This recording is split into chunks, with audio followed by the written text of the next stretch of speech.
Okay, this is a quick video for Rody. He's a subscriber that asked me if someone who is 5'4" should buy the X3 Pro. It's actually snowing outside right now, so Oh, jeez. yeah, we're not going to be riding it right now, but I'm going to show you my son hopping on it. How tall are you, Miles? 4'8". Okay. Can you get on that bike? Yeah. Put your pedal on here, swing it over, pedal on the other one. All right.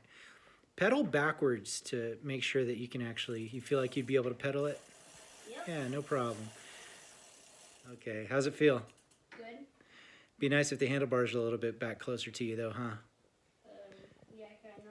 Yeah, so the handlebars are not adjustable, so you're kind of stuck with that. I would recommend maybe buying an adjustable neck like on this bike. Bring those handlebars a little bit closer to you. Cool, you wait. It's like a bigger version of my bike. Awesome.